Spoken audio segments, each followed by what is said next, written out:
Salut, je suis Mathieu Stéphanie et je vous présente Génération Do It Yourself. L'idée de ce podcast est de décortiquer le succès de sportifs, d'entrepreneurs ou d'artistes. À travers des discussions sans filtre, je cherche à découvrir leur parcours, leurs outils et de comprendre leur mode de pensée et leur organisation.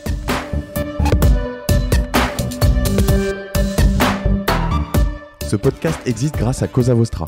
Avec Cosa Vostra, nous conseillons et accompagnons autant des grandes entreprises du luxe du CAC 40 que des startups, des PME très traditionnelles et même quelques entreprises et administrations publiques. Ma plus grande fierté, c'est avant tout la merveilleuse équipe que nous avons constituée. Nous nous arrachons au quotidien pour trouver des talents dans plein de domaines du digital, les meilleurs designers, les meilleurs développeurs ou encore les meilleurs consultants pour accompagner nos clients dans leur croissance et leur innovation. Nous serions ravis d'échanger avec vous autour de vos problématiques. Envoyez-nous un email à contact@cosavostra.com et si vous avez des talents à nous recommander, connectez-vous sur le site www.cosavostra.com. Merci.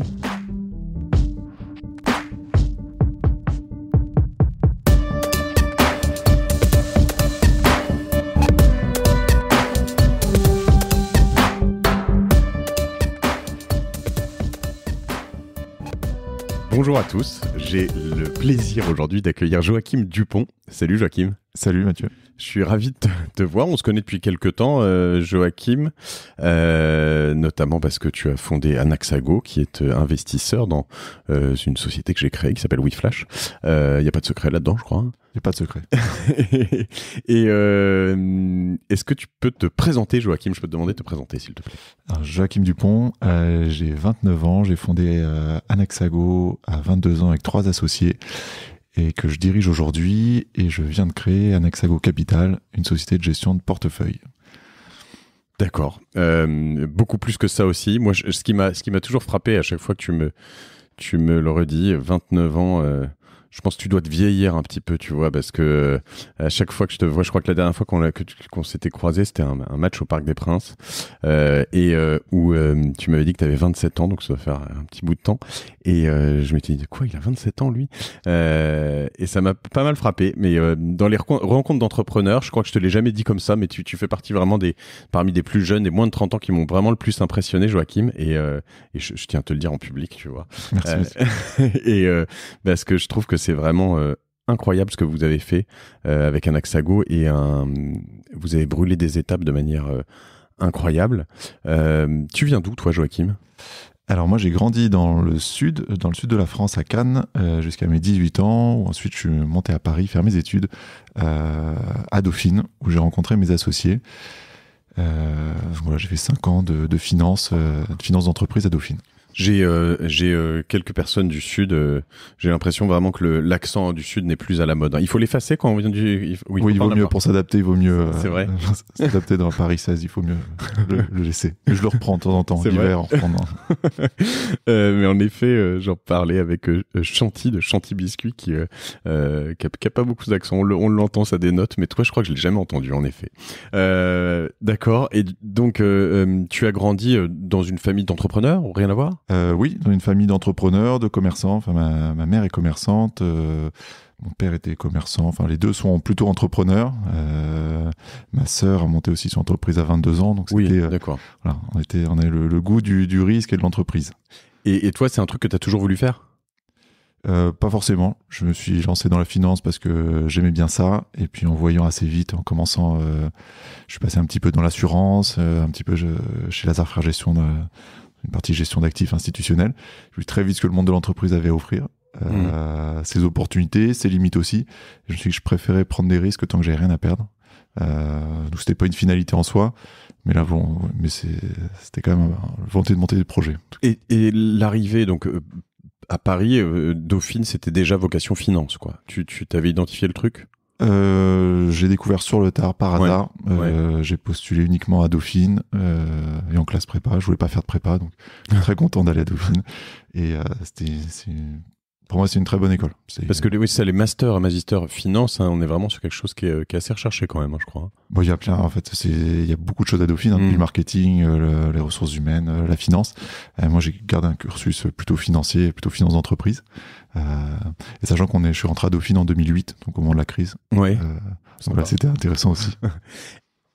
Mais alors, du coup, quand tu arrives à Dauphine, à ce moment-là, 2008, tu parles un peu de Lazare, mais en fait, t'as pas vraiment bossé chez Lazare, puisque... Un an. Toi, un an, Ouais, d'accord, quand même. ça. Donc, t'es sorti très tôt, en fait. J'ai fait un cursus en apprentissage, donc j'étais 4 jours par semaine D'accord. en entreprise et 1 à 2 jours à la fac. D'accord, donc c'était un CDD, C'est ça. voilà. Donc, t'as jamais eu de CDI ailleurs. Non, jamais de CDI. D'accord. Et tu t'es... parce que la voie, quand même, Dauphine est quand même souvent assez de se dire, je vais me faire recruter chez Goldman ou chez... Enfin, quand tu fais de la finance, c'est un peu l'idée, non? Bah, ça a été pas mal remis en question parce que justement, quand tu arrives en 2007-2008, en plein subprime, quand on arrivait, le rôle modèle, c'était effectivement d'être trader ou sales dans les salles de marché. 5 ans plus tard, le rôle modèle, c'est plus d'être trader ou sales, un peu au contraire. Donc on a commencé à avoir des rôles modèles qui étaient plus des entrepreneurs, des gens du monde de l'entreprise. Qui? À l'époque, on parlait de l'introduction en bourse de Facebook. C'était la première start-up qui s'introduisait, enfin pas la première, mais en tout cas qui arrivait vraiment avec une image grand public, en voyant des niveaux de valorisation énormes, hallucinants. Ouais. Et donc ça a permis de se dire aux gens, finalement, est-ce qu'il n'y a pas, on peut pas participer à ces aventures entrepreneuriales? Est-ce que le rôle modèle, c'est pas vraiment le financier, c'est peut-être l'entrepreneur, alors pas le chef d'industrie ou le capitaine d'industrie comme ça a pu être le cas dans les années 70 ou 80, mais un nouveau type d'entrepreneur, ce qu'aujourd'hui on appelle le start-upper, qui est peut-être un peu galvaudé, mais on sentait que il y avait commencé à y avoir une évolution. Il y a de plus en plus de gens qui sont passés par les salles de marché, de ma promo, et finalement qui sont partis dans des voies totalement différentes. J'ai reçu aussi récemment David Salabi, que tu connais peut-être? Cambon, Partners, oui, d'accord, oui. Et qui est passé par Dauphine. Et en effet, c'est vrai que souvent on associe moins, jusqu'à il y a peu en tout cas, et probablement la finance à l'entrepreneuriat. C'est-à-dire que la finance, pendant très longtemps, c'est un truc réservé aux banquiers un peu, et enfin aux banquiers au sens large, hein, pas banquier d'affaires. Toi là-dessus, très tôt, tu t'es dit, je peux sortir de ce truc-là. À Dauphine, il y a une particularité, c'est qu'en fait, ça forme des technicien de la finance. Donc effectivement, c'est l'incubateur de Dauphine. Je crois le premier a été créé en 2012, quand ça fonctionnait déjà très bien, le SCP, à HEC, à l'ESSEC, où il y a déjà une dynamique entrepreneuriale assez forte. Et donc c'est une dynamique entrepreneuriale qui arrivait un peu plus sur le tard. De même que quand on regarde les débouchés, effectivement, les gens se concentrent plutôt dans l'industrie financière traditionnelle, mais c'est en train de bouger. C'est en train de bouger, et aujourd'hui, il y a de plus en plus d'associations d'entrepreneurs à Dauphine, de plus en plus d'anciens qui montent des entreprises. Donc, il y a une nouvelle dynamique qui est en train de se mettre en place, mais ça évolue peut-être un peu plus lentement que dans d'autres écoles. Et du coup, c'est quoi l'histoire d'Anaxago? C'est quoi la genèse? Alors la genèse, c'est un mémoire de fin d'année qui... Comme quoi, ça peut servir à quelque chose. Ça pouvait servir à quelque chose, qui visait à se questionner sur les nouvelles sources de financement des entreprises, donc de manière très large, depuis le financement très structuré sur des marchés financiers jusqu'à la tontine ou le microcrédit, un peu partout dans le monde. Et on est passé par ce qu'on appelait à l'époque le financement communautaire, c'est de voir comment des acteurs comme Kickstarter, comme My Major Company, ou des acteurs comme ça, ont pu émerger. Qui étaient déjà gros? Non, pas très gros. My Major Company, c'est 2007. Je pensais à Kickstarter, mais c'était vraiment c'est un peu plus tard, mais en tout cas, ça commence à exploser. La People venait de lever, je crois que c'était les premiers 10 millions de dollars, près de 69 000 contributeurs. Donc, on commençait à avoir des prémices d'une espèce de petite révolution à travers le digital, le financement de petits montants, rassembler une foule d'investisseurs pour contribuer à des financements un peu plus larges. Et tout ça inspiré du microcrédit. Donc, c'est ce qui nous a vraiment donné envie. En tout cas, c'était Et tu dis nous, ce mémoire, c'était le tien? Alors on l'a fait. J'ai rédigé le mémoire avec mon associé actuel. D'accord. On est 3 associés d'Anaxago. Citons-les. Hein, quand Caroline Lameau qui s'occupe de toute notre partie marketing, communication, événementielle. C'est elle qui m'écrit généralement. Caroline d'Anaxago. Voilà, c'est Caroline qui vous écrit. François Carbone, avec qui j'ai écrit le mémoire et qui s'occupe de toute la relation avec nos partenaires et qui a développé toute la partie réglementaire, disons, chez Anaxago, et notre vie associative pour lutter pour une régulation adaptée durant nos premières années. Et voilà, on est 3. Et donc tu fais ce mémoire, tu le soutiens, tu as une bonne note? Oui, j'ai une bonne note. Ouais. Et tu te dis que c'est quoi le déclencheur? Et ce qu'on se dit, c'est on arrive sur 2 conclusions. Premièrement, il y a un changement un peu de paradigme, c'est-à-dire que il y avait 5 millions de petits porteurs ou 7 millions de petits porteurs sur les marchés financiers en 2008, et ils sont plus que 5 millions quand on arrive en mémoire en 2012. Donc C'est des petits porteurs en bourse, des gens qui investissaient. Il y a eu une mode à un moment de se dire je vais avec l'arrivée de tous les boursorama et puis les années 90 on a donné accès au marché financier aux investisseurs privés et on s'est rendu compte qu'en 4 ans il y avait 2 millions de personnes qui ont déserté ces marchés. Donc ont pris leur argent parce qu'ils avaient pris des grosses claques souvent aussi. Ils ont pris des claques, ils appréciaient plus aussi le risque qu'ils prenaient, c'est-à-dire qu'il y a eu ce qu'on appelle la volatilité qui était hyper importante, donc des gens qui sont mis à prendre des risques qu'ils maîtrisaient plus. Tu investissais dans l'assurance, mais finalement, tu étais très peu lié au marché de l'assurance, tu étais lié à des phénomènes de marché que tu maîtrisais plus. On parlait de choses complexes, du trading haute fréquence, sur plein de choses. Donc on a vu tous ces petits porteurs partir des marchés et thésauriser leur argent. C'est-à-dire le mettre sous le matelas. Et la deuxième conclusion, c'était de se dire, ces gens sont partis, c'était de l'épargne à risque. Thésauriser, j'aime beaucoup le terme. Et on est arrivé à un taux de thésaurisation qui était de 17%. C'est-à-dire ce qui est énorme. C'est-à-dire que les Français étaient les gens qui épargnaient le plus et qui mettaient le plus de côté. Leur épargne 17% de leur argent disponible ou de leur revenu ou de leur patrimoine, c'est quoi? De leur revenu qui était mis de côté. D'accord. Donc c'était sous le matelas, quoi. Enfin, sous le matelas, la banque, exactement. mais voilà, ok. Et en même temps, il y a eu une deuxième tendance. On a vu arriver l'émergence des entrepreneurs, de la nouvelle génération, la nouvelle économie, que ce soit des Marc Simoncini, des Xavier Niel, des gens dont 20 ans plus tôt on n'aurait peut-être pas entendu parler. Et aujourd'hui, c'est devenu un peu les nouveaux rôles modèles. Et on s'est dit, d'un côté, il y a une volonté de soutenir ces gens-là. Il y a une volonté de participer à des aventures entrepreneuriales. Et de l'autre, il y a beaucoup d'argent disponible. Et les entrepreneurs ont peu d'argent finalement pour les premières phases de développement. Alors c'est beaucoup moins vrai aujourd'hui. Les startups aujourd'hui n'ont jamais été autant financées. Ouais. Mais il n'y a pas si longtemps que ça, il y a 6 ans, c'était pas le cas. Il y avait ce qu'on appelait la veille de la mort du financement. Chercher pour 100 000, 500 000, 1 million d'euros. C'est ça, sur les petits, entre guillemets, montants, c'est-à-dire que c'était Love Money ou... Exactement, il y avait Love Money, il y avait un petit peu de Business Angel, Seed, quelques fonds, mais très peu. Et c'est pas aujourd'hui l'euphorie qu'on connaît. Personne ne prenait trop de risques en fait. Il y a un moment où il fallait vraiment avoir trouvé ton product market fit pour avoir. Il fallait faire vraiment du chiffre d'affaires, de la rentabilité. Et après, il y avait peu d'accès à ces réseaux. Donc, soit tu étais investisseur, tu avais un gros portefeuille ou un gros réseau, tu pouvais investir, mais il y avait peu de moyens d'investir directement en ligne ou simplement. Et sans trop d'argent aussi. Et donc c'est pour ça on s'est dit tout simplement pourquoi on va pas créer un pont entre d'un côté des aventures entrepreneuriales à la recherche de financement pour créer une nouvelle source de financement et de l'autre des investisseurs qui sont à la recherche de prise de risque mais d'un vrai risque, un risque entrepreneurial qui puisse maîtriser un risque d'équipe, un risque de marché, comprendre le produit, comprendre la cible et comprendre les équipes qui vont mener à bien. Ce qui est, je te disais que j'avais reçu Olivier Goua, qui n'est pas encore diffusé d'ailleurs comme épisode au moment où on se parle, mais vous placez généralement plutôt un peu en amont, si je me trompe pas. C'est-à-dire que dans sa première startup 1, 2, 3 IM, il me semble qu'ils vont plutôt aller sur des grosses levées, enfin des séries A ou des séries B, sur lesquelles en fait tu lèves quelques millions et eux ils réunissent un pool de petits porteurs pour rentrer dans ces quelques millions. Vous allez plutôt sur le seed ou la série A, mais en plus petit montant. En fait, on a commencé la volonté d'un Hexago au départ, c'est permettre à des investisseurs de prendre des participations dans des sociétés en direct. Donc, c'est de dire, tu veux investir dans WeFlash parce que tu crois au marché de la photographie, de sa révolution digitale, tu vas soutenir WeFlash, tu crois dans son équipe, etc. Donc, on va investir dans WeFlash 300, 400 000 euros. On peut participer dans les tours de table jusqu'à 2 millions, 2,5 millions. Donc, on peut prendre des participations plus importantes, mais c'est en direct.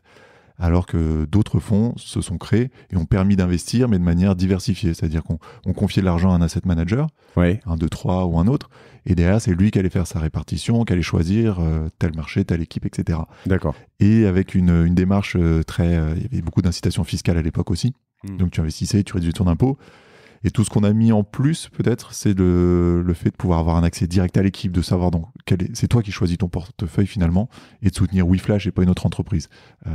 C'est vrai que là-dessus, alors pour l'avoir vécu, vraiment, moi ce qui m'a impressionné, c'est alors déjà ton implication à toi, j'imagine maintenant d'autres personnes assez seniors, tes associés, etc. Mais sur WeFlash, c'était toi, c'est-à-dire rentrer, on te voyait dans beaucoup de réunions, essayer de comprendre, etc.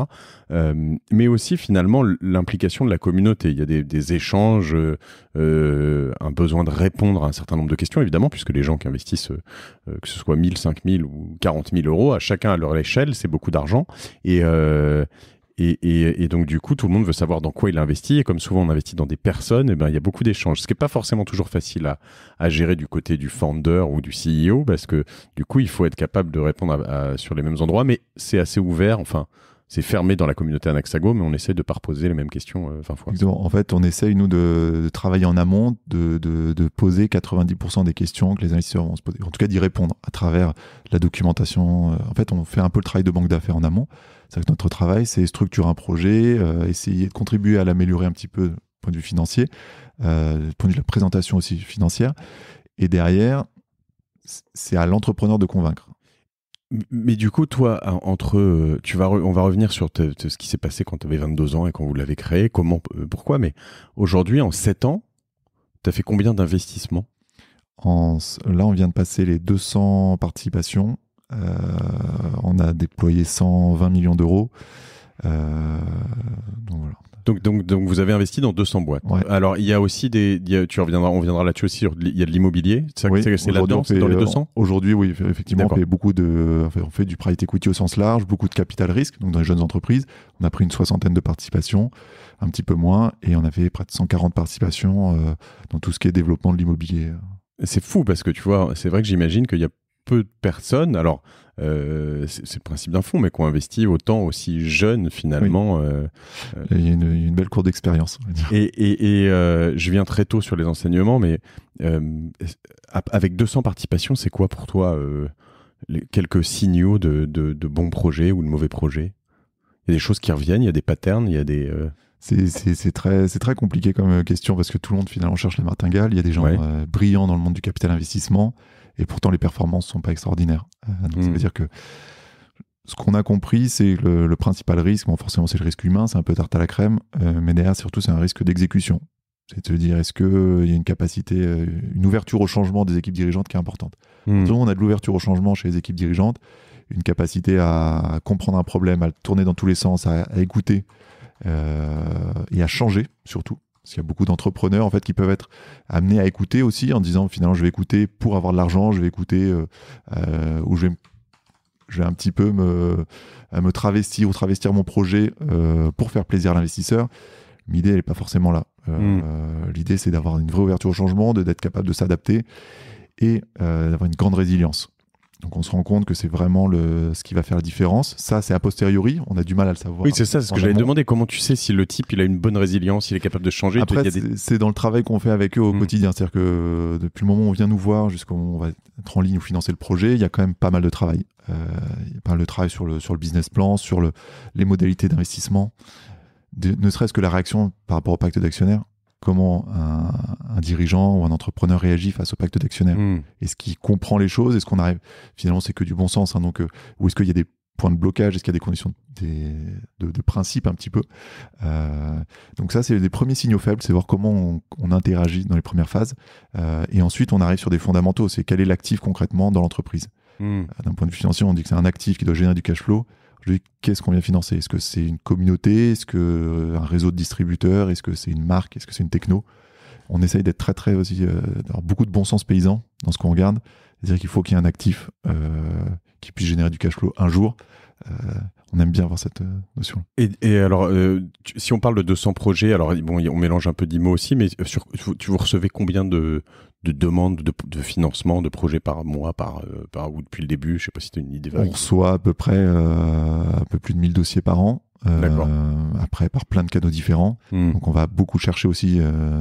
Les équipes d'investissement vont chercher des dossiers parce que ça permet on essaye de développer aussi une notion de conviction dans nos investissements.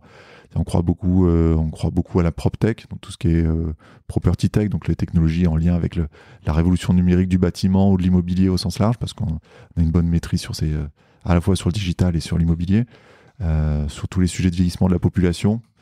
Alors voilà, sur des tendances lourdes et un petit peu pérennes. Et donc on essaye d'être assez proactif dans ces démarches-là. Et du coup, avec cette visibilité que tu as, si demain j'ai un projet, déjà quel est le meilleur canal pour contacter? Enfin, moi je veux comprendre comment j'optimise mes chances d'être financé en fait. En fait, on nous a appris à la fac que la finance c'était le business de la confiance. Donc en fait, Comme dans tous les business, si tu envoies un email sur contact, qu'on ne sait pas d'où tu viens, etc., qu'il n'y a aucun lien direct, on va dire que c'est le canal sur lequel on a le moins bon taux de transformation. Parce qu'il n'y a pas de confiance préalable dans l'équipe dirigeante.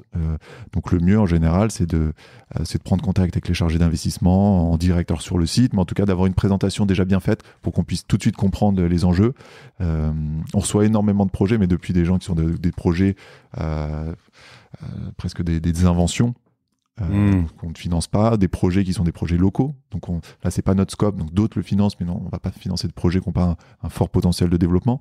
Je reviens sur le côté formulaire et email. C'est-à-dire que là-dessus, vous regardez vaguement, sauf... Enfin, je veux dire, souvent, vous en recevez beaucoup. C'est regarder toutes les semaines, en fait. Et après, ça va vraiment dépendre de la qualité de la présentation. Si tu es en début de phase, dans tes réflexions, qu'il y a peu d'informations structurées, etc., et qu'il n'y a pas de prise de contact particulière, on va avoir du mal à se faire une conviction assez rapide sur un projet.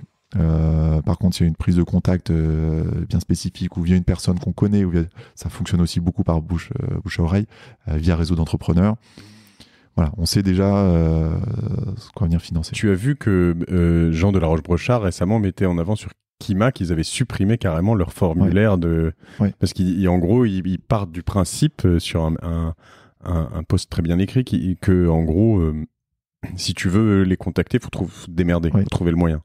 Il y a un peu de ça, on voit que ça fonctionne beaucoup par réseau, par bouche à oreille. Alors ça veut pas dire que quelqu'un qui se lance alors ça c'est très vrai quand on est dans notre écosystème parisien, une fois qu'on sort et qu'on va en région, il y a d'autres types de réseaux, des pôles de compétitivité, donc il faut aussi s'ouvrir, pas avoir trop le nez centré sur le LinkedIn parisien qui reflète pas forcément bien l'écosystème, et aussi pas mal de pépites en région. Et donc nous on garde nos formulaires, on garde des réseaux en région, on a un bureau à Marseille, on ouvre un bureau à Lyon, et on pense qu'il faut là encore peut-être plus de proximité et du service client. Il faut écouter des podcasts, quoi, parce qu'en plus tu vas nous dire comment te contacter peut-être, du coup. C'est joachim@anexago.com. Voilà, donc si vous écoutez ça, vous aurez une chance de plus que les autres de contacter Joachim. C'est pas très compliqué en l'occurrence. Et j'espère que tu auras beaucoup de très beaux dossiers. Et après, sur le dossier en soi, je vais dire... Alors, au-delà de l'idée, généralement, elle peut être bonne ou mauvaise. Il faut quand même essayer de trouver mais il y a des manières de présenter. Il y a des. Qu'est-ce que t'aimes recevoir particulièrement Est-ce qu'il y a des choses, je sais pas. On parle souvent de pitch, des pitch decks. Avoir d'abord la problématique. D'abord, il y a des best practices, des choses comme ça. Moi, ce que je vais regarder, on essaie de tourner un peu tous les critères dans tous les sens. J'aime bien. On a 5 critères principaux. Premier, ça va être l'équipe, son implication financière. C'est ce qu'elle a déjà joué avec son argent avant de jouer avec celui des autres. Ça, on estime que ça reste un élément important. On parle souvent aussi de l'argent des proches. Hein. C'est souvent un bon signe de se dire que... Voilà, jouer avec son argent, l'argent de sa mère ou de sa grand-mère ou de sa tante, c'est un peu son argent aussi. Donc il y a un sens de l'argent qui est important pour nous. Donc, et ne serait-ce que la capacité, parce que tout, on n'a pas beaucoup d'argent à mettre dans le projet au départ, mais la capacité à subvenir à ses besoins, être assez frugal dans les premières années. Parce qu'évidemment, quelqu'un qui joue pas avec son argent, si demain je te mettais autour d'une table de poker, je te dis tiens, voilà 50 000 euros, va jouer. Je pourrais perdre 50 000 euros très vite. Ouais, voilà. Plus facilement. Si j'ai déjà perdu mes premiers 10 000 euros, etc., je jouerai un peu différemment.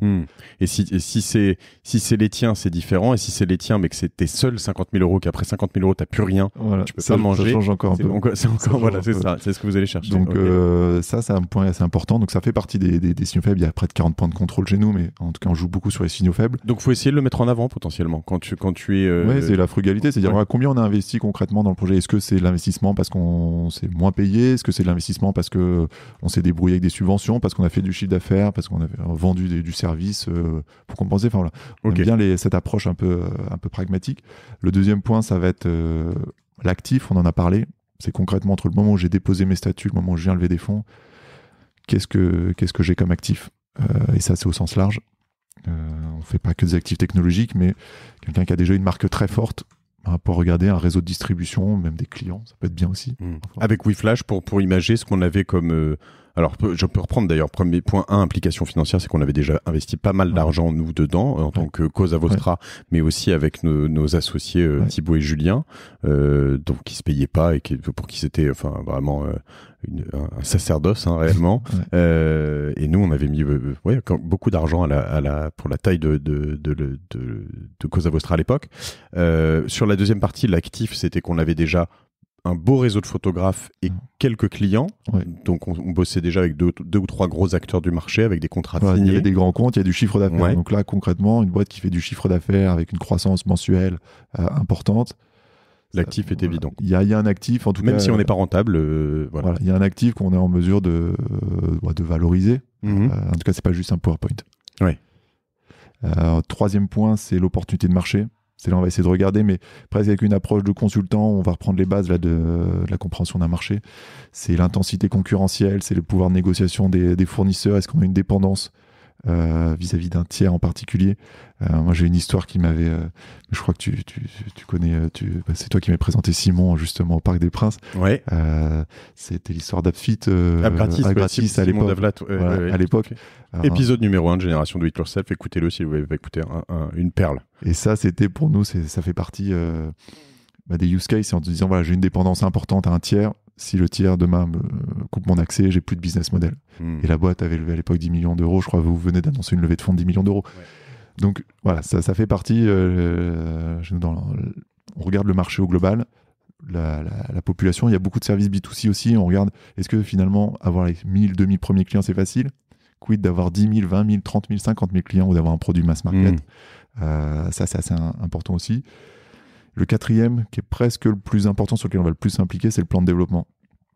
Le plan de développement opérationnel, c'est-à-dire la question, c'est pas combien je vais lever, est-ce que je vais réussir à lever, mais c'est concrètement qu'est-ce que je fais le lundi une fois que j'ai l'argent sur le compte.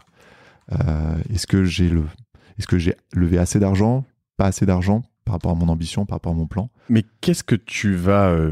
En fait, alors c'est peut-être plutôt dans les boîtes, parce que on rentre un peu, mais au tout début, faites le plan de développement, donc c'est le business plan, quelque part.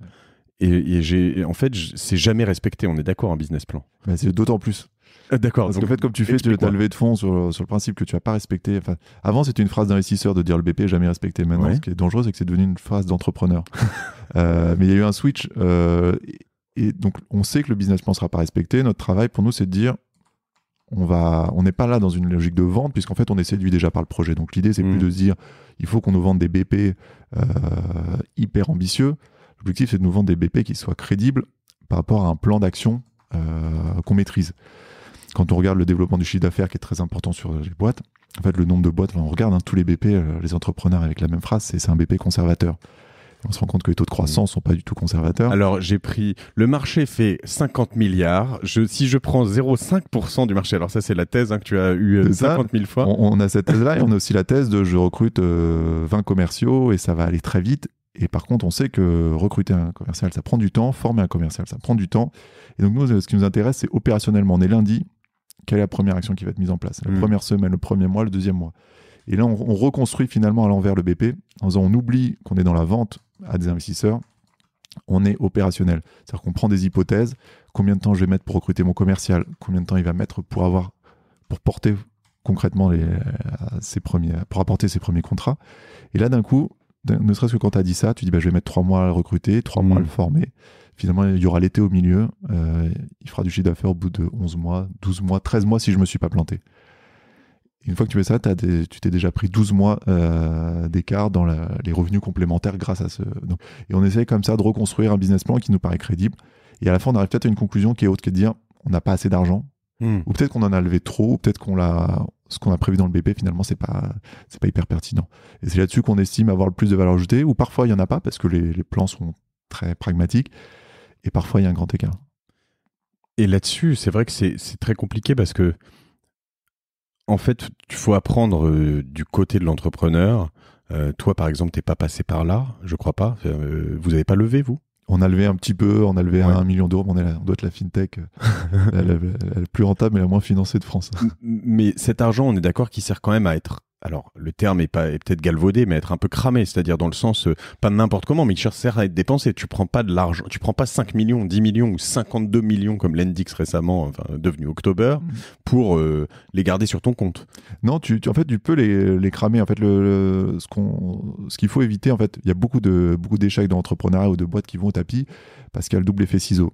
C'est-à-dire que les dépenses augmentent et finalement, le chiffre d'affaires met moins de temps à arriver. Finalement, on a prévu d'avoir 18 mois, 24 mois de financement et on se rend compte qu'au bout de 8 mois, on devient short. Et ça, c'est parce qu'il y a eu soit une exécution qui aurait pu être meilleure, soit surtout des hypothèses faites de base qui n'étaient pas assez bonnes. C'est-à-dire qu'on a recruté énormément, on a fait des erreurs de recrutement et tout prend un peu plus de temps. Et on n'a pas forcément bien calibré parce que c'est pas aussi forcément très sexy de dire aux investisseurs dans 12 mois, je vais mettre tout en place et ensuite j'aurai les résultats au bout de 18, 24, 36 mois. Donc on estime que le chiffre d'affaires va rentrer beaucoup plus vite. Donc il y a des boîtes qui grossissent très vite en chiffre d'affaires, qui mettent plus de temps à se structurer, et d'autres boîtes qui se structurent très bien en vue de développer le chiffre d'affaires. Tu as beaucoup de surprises à l'endroit, c'est-à-dire de boîtes qui se développent beaucoup plus vite que prévu dans leur plan de développement? Comme le BP est toujours hyper ambitieux, puis c'est le propre des entrepreneurs, hein, c'est de faire... C'est ce que tu cherches chez eux aussi. Oui, c'est ce qu'on cherche, c'est d'avoir des gens hyper ambitieux et d'avoir des gens qui vont pas forcément se concentrer sur tous les détails, mais qui auront une big picture. Note en bas de votre écran, la réponse est non. Voilà. Donc non, c'est pas... ça se passe rarement comme ça. Par contre, en fait, on regarde plus le BP. Objectivement, une fois qu'on investit, on regarde plus le BP. Ouais. Nous, c'est pas le sujet. Ensuite, on passe sur un budget. Et ensuite, on regarde comment on pilote le budget, comment on peut aider à prendre les bonnes décisions. Sachant que dans bien des cas, il y a une autre levée derrière, puisque vous êtes souvent assez early stage. Ouais. Donc, early stage, excusez-moi, tôt dans le process, premier, deuxième investisseur, en tout cas premier, deuxième tour de table. Et là-dessus, ça veut dire qu'il faut aussi être capable de ne pas louper le coche, parce que si tu investis 1,5 million avec Anaxago dans un projet, je sais pas, je prends un projet récent, connu, vous avez fait quoi Récemment, on a participé... Fred de la Compta, non? Fred de la Compta, voilà, ouais. Fred de la Compta, très bien. Et bien, un gros montant, non? Alors, nous, on a participé, on est arrivé en seed sur Fred de la Compta et on a participé au deuxième tour de table. Alors, c'est un tour de table de 4,5 millions. D'accord. Et nous, on a participé à hauteur de 700 000 euros sur le deuxième. D'accord. Donc, vous avez fait le tout premier, le tout seed. premier, et ensuite, on a reparticipé au deuxième tour. Et c'est les mêmes personnes qui participent généralement? Alors, beaucoup d'investisseurs historiques, mais aussi de nouveaux. Et donc, du coup, là-dessus, vous rentrez, par exemple, je prends entre le seed et la série A, donc le vrai round à 4,5 millions, si jamais tu te plantes de 3 mois ou 4 mois, tu peux mettre la boîte par terre. Exactement. En fait, c'est pour ça qu'on parle de résilience et de capacité à être assez pragmatique. C'est que on parle beaucoup des levées de fonds, on parle beaucoup des licornes, etc. Mais en fait, le vrai marché, c'est le marché du chef d'entreprise. Le chef d'entreprise, il doit gérer. Il doit gérer au quotidien. Et ce qui est important pour nous, c'est de dire qu'il y a de l'argent au début et on n'est plus dans une phase d'euphorie. Une fois qu'on est tous autour de la table, que c'est le premier board, et tu l'as vu avec WeFlash, c'est le chemin qu'on a fait entre une boîte qui était très forte commercialement pour se développer et ensuite on avait passé dans une phase qui était logique, une phase de gestion. Et là, c'est nouveau parce que finalement, les équipes sont relativement jeunes en général. Pas forcément l'expérience, la gestion de la paye, la gestion de trésorerie, du factoring. Enfin, voilà, on peut imaginer plein de choses. Et il faut reconstruire très vite. Ce qui est le plus compliqué, ce qu'on sous-estime, c'est qu'il faut reconstruire très vite. Alors qu'on est 1 million, 2 millions, 3 millions, juste 500 000 euros, c'est qu'on demande à toutes ces startups de reconstruire une direction financière, une direction marketing, une direction commerciale, une direction produit. Tout ça en 1 an. Et en plus en développant sur des nouveaux marchés avec des nouvelles offres, etc. En plus de l'innovation qui est déjà inhérente. Là-dessus, il y a un gros avantage aujourd'hui, je ne sais pas ce que tu en penses, c'est que sur beaucoup de... Alors ça coûte, hein, évidemment, mais sur beaucoup de sujets comme la compta, ou la paye, ou le suivi des dépenses, ou les locaux, en fait, tu vas avoir, alors je cite ceux-là, il y en a d'autres, hein, mais Payfit, Spendesk, Fred de la Compta, WeWork, Bureau à partager, etc., qui te permettent, alors oui, ça a un coût, c'est vrai, mais en fait, souvent, c'est un coût qui te permet d'économiser en temps sur pas mal de choses. C'est-à-dire que, je prends dans cet exemple du Buy 369, t'as déjà trouvé un Buy 369? Toi, t'as acheté les bureaux, je crois aussi. Hein, ouais. Justement, parce que devenait compliqué de trouver Et trouver un Buy 369, c'est vraiment en temps, c'est hallucinant. Et en fait, souvent, tu as un bureau qui est au bout d'un an et demi ou 2 ans trop petit, ou 5 ans, donc en fait, il te reste encore 1 an, et tu crames une année que tu dois payer parce que tu t'es engagé à payer tout, soit sur 3 ans, soit sur 6 ans, soit sur 9 ans. Et en fait, tu fais plein de travaux, tu perds tout à la fin, et ça te coûte du temps, du pognon, et en fait, c'est pas intéressant. Et c'est souvent pareil sur plein de choses, quand tu fais tes factures sur Excel au début, quand tu fais tes... C'est vrai qu'aujourd'hui, il y a beaucoup de services qui sont venus révolutionner un peu la vie du chef d'entreprise, enfin de la petite entreprise, de la TPE, de la PME, parce qu'effectivement, on n'a plus besoin d'avoir un cabinet d'experts comptables spécialisé dans le social. Il y a Payfit. Enfin voilà. En tout cas, on peut trouver plein de solutions pour aller très vite et se concentrer sur son cœur métier. Mais il reste que sur nous, notre constat, enfin après, c'est un peu statistique, mais c'est-à-dire les boîtes, quand elles se plantent, ou en tout cas quand elles ont des difficultés, c'est soit parce qu'il n'y a pas assez de focus commercial, et ça, c'est quelque chose qu'on n'apprend pas, qu'on sous-traite pas, et qu'on n'apprend pas en école de commerce, bizarrement. C'est comment développer un plan d'action commerciale, comment le structurer, comment le suivre au quotidien. Donc ça, on a l'impression que c'est un des plus gros réservoirs de croissance qu'on ait dans nos startups. Sachant dans les écoles ou les universités, il y a quand même un truc, c'est que le commercial, c'est pas cool. Il y a quand même ce truc, hein. C'est pas sexy, hein. Commercial, tu vois, en France, c'est Jean-Claude Convenant, c'est un peu ça, hein. Il y a un peu de ça. Et pourtant, on adore les boîtes qui font du chiffre. Ouais. Mais il y a vraiment de ça. Le produit, c'est cool. L'éditorial, la créa, tout ce qui est, voilà, ça, c'est vraiment bien. Même la technique, à la limite, hein, c'est cool. Les bons devs, les gens, la data, tout ça, c'est super cool. Alors, le commercial, c'est vraiment le boulot du blaireau, quoi. C'est ça. Mais il y a un peu de ça. Et bizarrement, on en a besoin. Et les boîtes, le nombre de boîtes, alors c'était peut-être un peu plus vrai avant, mais qui commençaient par faire du service, commençaient à se structurer pour faire entrer du chiffre d'affaires. Aujourd'hui, il y a un accès qui est beaucoup plus facile au financement. Est-ce qu'il y a une bonne chose ? Est-ce que les bonnes équipes trouvent de l'argent pour atteindre leurs ambitions ? Mais il faut quand même aujourd'hui avoir une structure commerciale assez forte au sein des boîtes. Et ensuite, il y a le sujet du recrutement. C'est comment je gère, comment j'arrive à manager une équipe de 10, 20, 30, 50, 100 personnes du jour au lendemain, avec un management intermédiaire qui doit monter. Donc, c'est des sujets de recrutement, des sujets de fiches de poste, des sujets de suivi, de management de la performance. Et donc d'un coup, on retombe sur sur travers des grands groupes, mais c'est l'accélération en fait. Tu me parles de deux raisons pour lesquelles on se plante. C'est pas assez de focus commercial. C'est l'exécution. Pour moi, c'est l'exécution sur deux volets. C'est l'exécution au niveau commercial et au niveau RH et management, puisque finalement c'est ce qui va faire la différence. Parce qu'en effet, c'est très dur. On le voit sur des boîtes qui accélèrent vite. Tu vas passer t'as 1 an ou 18 mois où en fait tu passes de 2 à 10, à 15. C'est beaucoup déjà. C'est de 2 à 15, ça paraît pas comme ça, mais c'est beaucoup. Et en fait, après, tu passes de 15 à 100 ou à 60 ou 80. Et en fait, les gens qui sont arrivés, le numéro 5, numéro 9, numéro 12, il y a une période hyper cool, hyper sexy. Voilà, très vite, 6 mois plus tard, 1 an plus tard, en fait, tu fais partie des anciens. T'es nostalgique déjà de la période. Et en soi, c'est un peu. Tu dis c'est débile, c'est hyper affectif, etc. Mais en fait.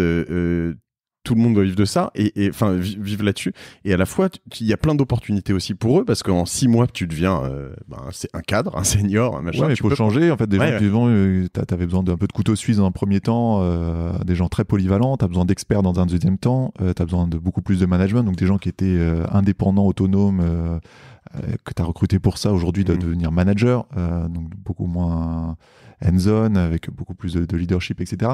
Et tous ces changements-là, on les sous-estime un peu. Ouais. Et potentiellement, en effet, ce que tu dis entre les lignes, c'est que c'est pas forcément les mêmes personnes qu'il faut garder. Du coup, enfin, ça peut. Ou c'est les gens qui doivent évoluer. Mais en tout cas, il faut avoir la maturité pour faire cette gestion des ressources humaines, des talents, la formation aussi qui va avec. Bon, alors je t'ai fait dévier, je suis désolé pour tous et pour toi, c'est mon habitude. On parlait de 5 critères. J'ai eu l'équipe, l'actif, l'opportunité de marché, le plan de développement. Je crois que j'ai pas eu le 5e. Le 5e, c'est presque celui qui est arrivé le plus tard. On parlait du modèle économique, mais on rejoint la notion d'actif. C'est on dit comment on va créer de la valeur avec notre actif. Et est-ce que le modèle économique qu'on a envisagé est le bon ? Et pour ça, on aime bien regarder tout ce qui se fait sur le marché, les histoires d'entreprises. Et on essaie de triturer le modèle économique un peu dans tous les sens. pour dire est-ce que finalement notre marché qu'on estime être en B2C parce que c'est plus sexy, parce que les valorisations sont plus importantes, etc. Est-ce que finalement il y a plus de lumière sur le B2C, mais est-ce que c'est pas en B2B qu'on a beaucoup le cas? En tout cas, on se pose souvent la question. Est-ce que si on veut aller en B2C, c'est pas beaucoup plus d'argent? Donc il faut peut-être, au lieu de lever 1 million, 2 millions, peut-être lever 10 millions parce qu'il faut avoir une marque tout de suite grand public qui s'imprègne. Ou est-ce qu'on va commencer par faire du B2B ou du B2B2C? Enfin, voilà, on essaye de beaucoup regarder ces sujets-là pour ne pas croire que dans l'actif, mais pour être certain qu'on va extraire la bonne valeur de cet actif à terme. Et donc ces 5 critères, c'est des choses que vous, aujourd'hui, c'est une sorte de grille de lecture que vous vous imposez? C'est une grille de lecture ensuite avec beaucoup de sous, de tiroirs dans chacune d'elles. Quand on parle de l'équipe, on va regarder la complémentarité de l'équipe, on va essayer de comprendre la typologie des équipes aussi avec lesquelles on travaille et pas interagir de la même manière avec chacune d'elles. Pareil sur le marché, sur l'environnement. On regarde beaucoup de choses assez différentes. Et après, on va avoir vraiment une notion d'investisseur et là, on va se poser 2 questions. C'est est-ce que le risque pris, est-ce que le risque mérite d'être pris? Oui, parce que c'est une question quand même qu'on peut se poser. C'est que, et je te la pose, je mets les 2 pieds dans le plat. Je t'ai dit que j'avais pas de question piège, mais c'en est pas une, tu la connais. Mais en fait, on peut se dire, alors c'est le rôle c'est tous les gens qui font alors je sais pas si c'est de l'asset management, du private equity ou des choses comme ça. Mais en l'occurrence, Vas-y. Mais bon, on l'a dit tout à l'heure, mais toi, tu joues pas avec ton pognon. Non. En fait, les asset managers, personne joue avec son argent. Par contre, on joue avec notre réputation. Et comme j'imagine qu'au fur et à mesure, vous mettez quand même un peu d'argent ou de. Ah non, on a plus d'1 million d'euros qu'on a mis dans notre structure dans les différents projets. Mais par contre, on joue notre réputation, c'est-à-dire que si on n'est pas actif dans le suivi des participations, si on n'est pas transparent dans le suivi. Aujourd'hui, on a 200 participations. On arrive à communiquer pour 95% tous les trimestres. On est dans très nombreux boards. On accompagne surtout dans les phases un peu critiques au début, au lancement. Donc c'est hyper important puisqu'aujourd'hui on regroupe 80% là c'est un peu la partie promo, mais c'est 80% des exits sur le marché de l'equity crowdfunding. C'est Anaxao des exits positives. C'est Anaxao qui les recense. Là on vient de passer cette année on a remboursé près de 25 millions d'euros à nos investisseurs. Donc on commence à arriver sur la private equity immobilier, ça fait plus de 4 ans qu'on verse plus de 10% de TRI à nos investisseurs. Donc la plateforme c'est sympa, en tout cas c'est ce qui fait le plus parler de l'entreprise. En fait, notre vrai métier, c'est de gérer des participations et d'investir. Donc, il faut qu'on soit très bon. C'est un des facteurs clés de succès. Alors, on viendra éventuellement sur la plateforme et sur l'immobilier. Mais du coup, j'ai une question qui est un peu liée à ce que tu viens de dire. C'est que on pourrait ressentir ou on entend on ressent des bribes de signaux qui nous disent que winter is coming et que ça risque d'être un peu compliqué prochainement. Ça me fait venir 2 questions pour toi. C'est 1, qu'est-ce que tu en penses? Après, t'es pas économiste nécessairement, mais voilà. Et 2, comment... c'est quoi votre manteau en cachemire quoi? Comment tu... C'est une très bonne question. C'était la thématique de notre séminaire au mois d'octobre. C'est Winter is coming. Donc, qu'est-ce qu'on fait? Objectivement, on n'est pas économiste, mais on voit que les valorisations sont très élevées. Peu importe où on aille, alors ça corrige un petit peu, mais aujourd'hui les valorisations sont très élevées.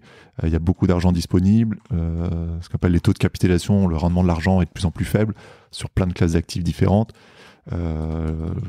L'argent coûte encore très peu cher.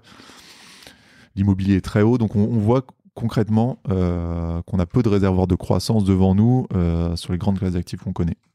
Par contre, ce qui est intéressant pour nous, c'est justement de renforcer notre conviction d'investissement.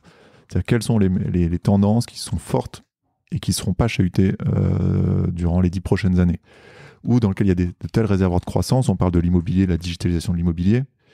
Aujourd'hui, il y a un tel retard auprès des acteurs. Le marché est colossal. Alors c'est un marché qui continue, qui est lisible, qui est un peu moins sujet au cycle, en tout cas sur les phases de promotion, de réhabilitation.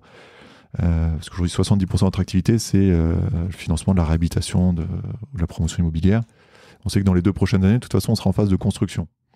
On est d'accord que quand tu parles de la digitalisation de l'immobilier, c'est pas la digitalisation au sens propre d'un immeuble, quoi. C'est la digitalisation du marché. Du marché, c'est la transformation numérique du marché de l'immobilier. C'est comment demain, qui sera le nouveau Century 21 de demain. Est-ce que y a de nouveaux acteurs qui peuvent arriver sur le marché de la transaction, ou des gens comme ça, sur le marché de la transaction, sur le marché de la gestion immobilière, qui sera le CITIA, le foncier de demain. Je sais pas si tu as déjà eu une expérience avec un syndic de copropriété. Enfin voilà. Si, quelques-unes. Voilà, tu peux imaginer tous les réservoirs de croissance qu'on a à transformer un peu ces univers-là. Les matériaux de construction, parce qu'aujourd'hui il faut 18 mois, 24 mois pour construire. Est-ce que l'impression 3D, est-ce que tout ce qui est BIM, donc la modélisation... oui, et puis l'impact écologique sur pas mal de choses. Il y a le changement de la loi, quoi, tout simplement. Il y a le changement de la loi, il y a une stat qui est intéressante, c'est qu'à Paris, il y a 40% des immeubles, de bureaux qui ont été construits avant 1940. Donc on parle d'écologie, on parle de gasoil, etc. Mais aujourd'hui, la première consommation énergétique, elle provient des immeubles. Donc, il y a quand même un vivier de croissance qui est énorme pour réhabiliter ne serait-ce que ces immeubles parisiens. Donc on regarde plutôt ça d'un point de vue opportunité long terme et derrière ne pas s'exposer à tous les marchés qui ont un risque de retournement. C'est-à-dire que la promotion résidentielle qui a été soutenue par exemple par des incitations fiscales, on s'en détache nous depuis 2 ans. Parce qu'on sait qu'avant que ça va ralentir dès lors qu'il y a un petit coup de frein sur l'économie. C'est un des marchés qui va être le plus impacté. Donc voilà, on se positionne sur de nouveaux marchés et il faut qu'on ait de plus en plus de liquidités disponibles pour être en mesure de saisir les opportunités en 2019. Ça, je pense que tout le monde est un petit peu pareil en ce moment. D'accord. Donc pas se précipiter. Mais donc dans l'idée, tu te dis, si je te dis Winter is coming, tu te dis pas, non, c'est complètement débile, vous fermez pas les yeux en vous disant on avance et puis on... Non, parce qu'on n'est pas à l'abri d'avoir un trou d'air pendant 12 mois, ou en tout cas, là on se rend compte maintenant qu'on a une société de gestion et qu'on commercialise des fonds aux professionnels uniquement, alors que la plateforme était ouverte aux investisseurs plutôt privés. On se rend compte qu'il y a un attentiste. On a eu une question l'autre jour qui nous disait, un investisseur qui nous disait, oui, mais si la Corée du Nord part en guerre contre la Corée du Sud, qu'est-ce que vous faites ? Et on se rend compte qu'on n'avait pas ce type de questions, donc on est obligé aujourd'hui d'avoir des scénarios, des crash tests, et en disant, et voir notre dépendance, et en disant si les taux remontent demain, en quoi ça nous impacte ? Est-ce que ça nous impacte positivement, négativement ? Et donc on rentre dans ces logiques-là, et on s'est rendu compte, on a fait le stress test. Aujourd'hui, une remontée des taux ne nous impacte pas directement. À 3 ans, sur tous les projets en cours, on n'a pas d'impact direct, ou très faible. Et si je reviens alors, pour revenir très tôt dans Anaxago, et dans la création, parce que là tu dis donc qu'on a une société de gestion,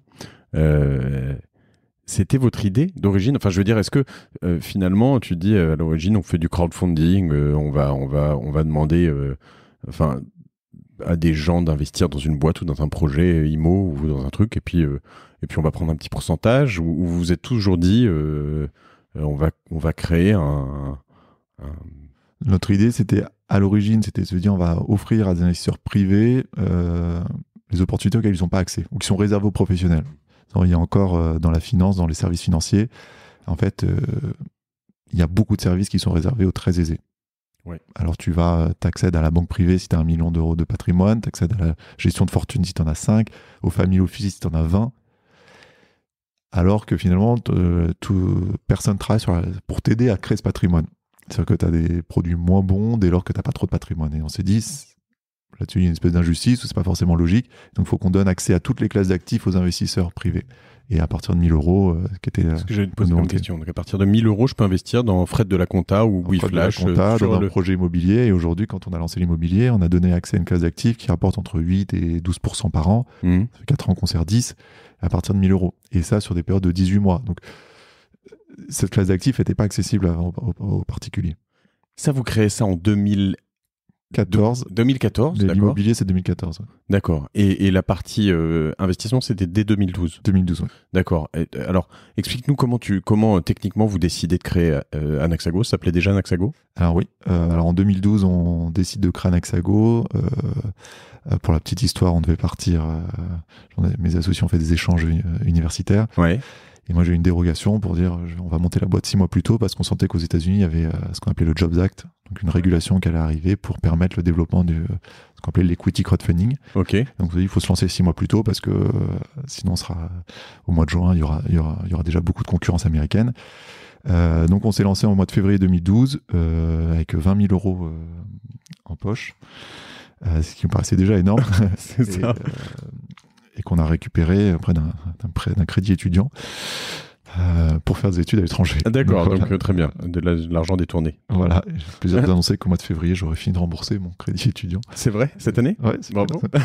Des 20 000 euros. De 20 000 euros qui continuent. Ouais. Très bien. Et donc, on a décidé de créer une plateforme, créer un pont entre d'un côté les investisseurs privés, de l'autre les chefs d'entreprise.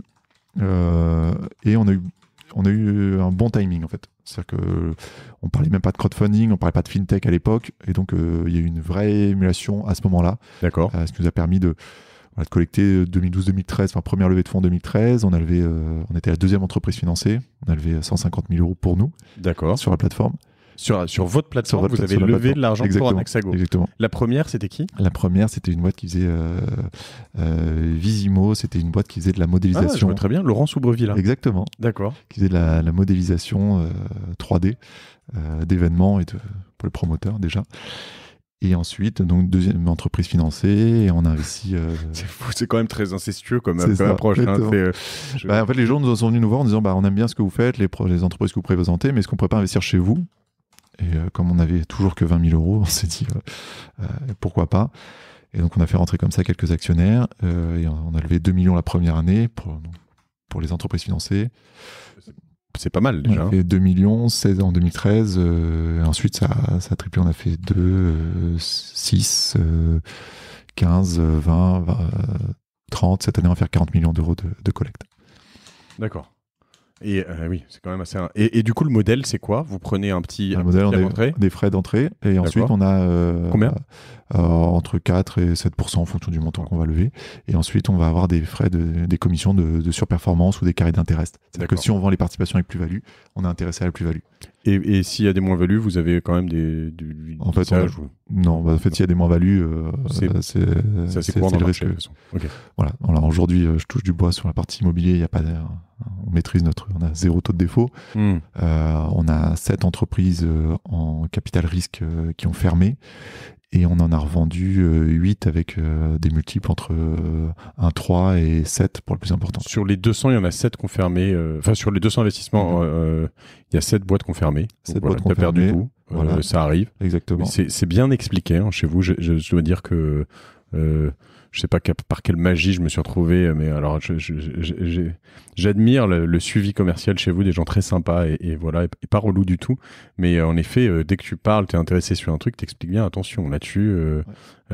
Et à la fois, donc ils te disent bien que tu peux perdre. Sur certaines choses, il te dit, bon, c'était sur l'immobilier notamment, tu as des couvertures qui sont intéressantes, mais tu peux perdre quand même. Ouais. On sent qu'il n'y a pas de survente, quoi. Non, en fait, on n'a pas besoin de vendre. On a 6 000 clients, 6 000 investisseurs actifs. On préfère qu'un investisseur n'investisse pas plutôt que se mettre à risque et se mettre en danger. Et on est une société régulée aussi par l'autorité des marchés financiers. Donc Et ça, quand est-ce que tu en arrives là? D'être régulé dès le début, en fait? En fait, 2012, on crée la structure sur un modèle de conseil. On reçoit une première lettre de l'AMF à l'été 2012 en nous disant votre activité semble être très régulée. Sachez que si vous exercez une activité régulée sans l'agrément, c'est 375 000 euros d'amende et 5 ans d'emprisonnement. Relou. Voilà, donc on se pose des questions. Notre principal concurrent à l'époque se fait fermer pendant 3-4 mois. Et donc on décide de créer une association professionnelle que mon associé François a présidé pendant 3 ans et de rassembler les acteurs du secteur, de parler avec le gouvernement, de parler avec l'autorité des marchés financiers, les associations de consommateurs. Du vrai lobby, quoi. Du vrai lobby pour mettre en place un cadre protecteur de l'épargnant et en même temps un cadre qui nous permet d'évoluer en ligne. Parce que la loi n'était pas forcément adaptée à ces nouvelles modalités d'investissement. Et c'est ce qu'on a réussi à faire, puisqu'en 2014, les décrets sont arrivés et sont parus avec la création de 2 statuts, celui d'intermédiaire en financement participatif, qui est adopté par toutes les plateformes de prêt, et le modèle de conseiller en investissement participatif, qu'on a aujourd'hui. Et il n'y a pas un moment où tu t'es dit ça va être impossible? Genre le monde de la finance, là je rentre dans un truc, c'est trop grand pour moi? Effectivement, comme on s'était lancé au bout de... Quand tu as 23 ans... Ça faisait que 4 mois, quand on reçoit les lettres de l'AMF, qu'on décide de créer l'association, de créer nos agréments, etc. On s'est dit que c'était peut-être un peu challenging. Mais finalement, avec un peu de bon sens et un peu de travail, Et il y avait une volonté politique aussi. Donc, d'aller de l'avant. D'aller de l'avant, de dire de toute façon, c'est en train d'émerger, donc il vaut mieux réguler et que ce soit bien régulé et conforme aux pratiques et protecteur de l'épargnant. Donc, tout le monde était un peu aligné dedans. Donc, je dis pas que c'était facile, mais finalement, ça allait assez vite. Et là-dessus, on a eu vraiment une bonne écoute, que ce soit du régulateur ou des hommes politiques à l'époque. Et alors, du coup, on a pas mal parlé des startups et de votre financement donc directement dans des jeunes entreprises innovantes. Vous faites aussi de l'immobilier, on en a parlé un peu. Donc, le principe, c'est pas nécessairement d'acheter ou de vendre, ou même de faire de la promotion, c'est d'accompagner des promoteurs, c'est ça ? C'est ça, exactement. En fait, les promoteurs c'est un des métiers dans lequel il y a plus besoin de fonds propres. Un promoteur, je me permets de revenir là-dessus, c'est quelqu'un qui va construire, créer un projet, acheter potentiellement le terrain ou l'immeuble en question, généralement le détruire ou le restructurer et refaire sortir un immeuble neuf de bureaux, etc. avec un objectif généralement qui est de le louer entièrement, soit par compartiment à des particuliers, soit un client unique qui va louer sur un bail d'une période assez longue.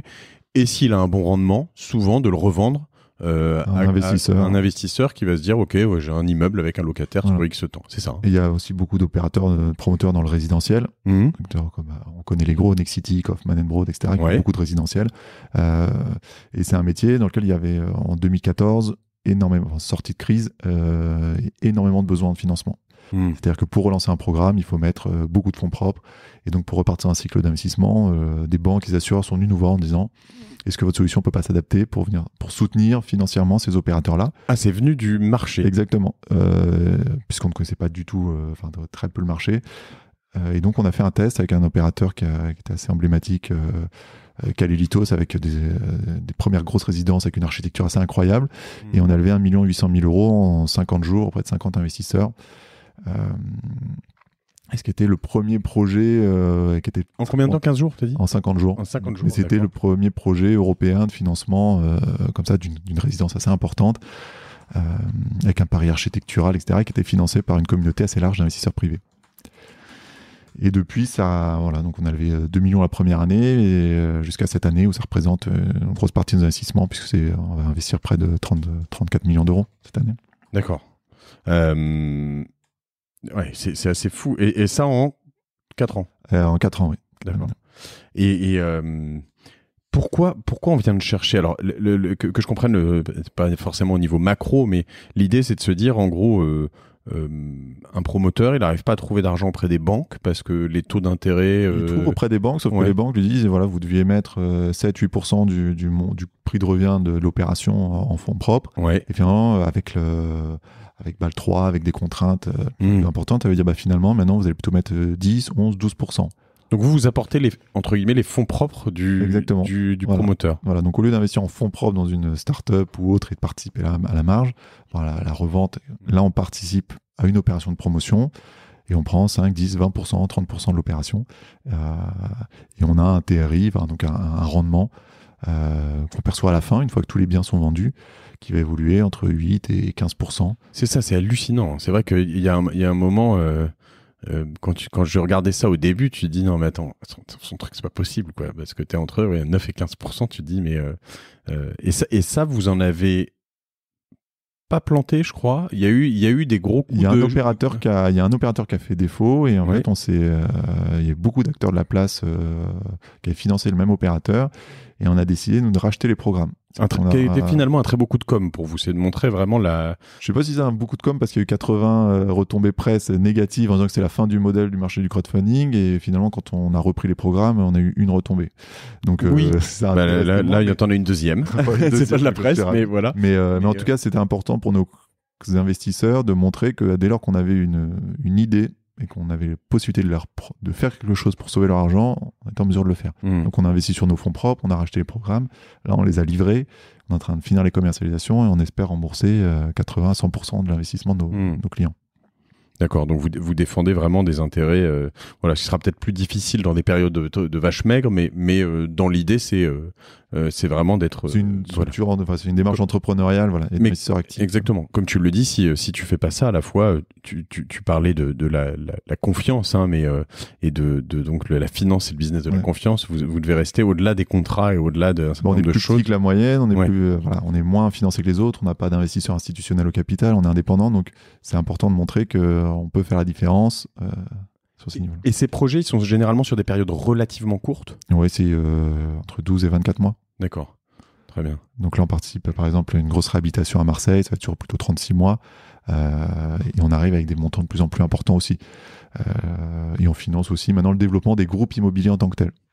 Du coup, c'est assez fou parce que je parlais de... Alors, on peut rester, pardon, tu me dis des groupes immobiliers. Voilà, on finance maintenant des projets en direct, tout ce qui est nouveaux usages aussi, des résidences mixtes, du coworking, du co-living. Voilà, on arrive aussi à accompagner tous les opérateurs dans la transformation des usages sur le marché de l'immobilier, ce qui est assez passionnant. Et si demain, je me disais, moi, je vais... là comme ça, j'ai ce bureau ici et puis je voudrais l'agrandir, je voudrais acheter l'étage du dessous, l'étage du dessus et faire une sorte de projet immobilier. C'est un truc que je pourrais vous amener ou c'est trop petit? Aujourd'hui, on regarde, on sait être soit très actif dans l'investissement, donc c'est par exemple comme si c'est pas ton métier faire de la promotion, et ben on va regarder avec toi, t'as un actif et on va regarder ce qu'on peut en faire, est-ce qu'on peut trouver des partenaires, soit promoteurs, soit en pratique qui vont pouvoir gérer la partie technique, la partie administrative, dépôt de permis. Nous, la partie financement, voilà, on va essayer de fédérer. C'est fou, pardon, je te coupe, mais en fait, ça rentre dans la dynamique où de temps en temps, quand je regarde certains projets ou projets immobiliers autour de moi, on peut me dire, mec, t'es un ouf. Genre, ça arrivera, c'est impossible, on peut pas financer ça. Ouais. Et en fait, vous réglez quand même une partie de ça, c'est-à-dire que avec un petit peu de fonds propres, les miens, parce qu'il faut que je joue avec mon argent, j'ai bien compris le message, mais en ajoutant les vôtres, je peux aller faire un effet de levier qui est juste énorme. Exactement. En fait, c'est l'accès aux partenaires financiers. En fait, soit alors les banques font bien leur boulot, on peut pas taper sur les banques. Par contre, elles financent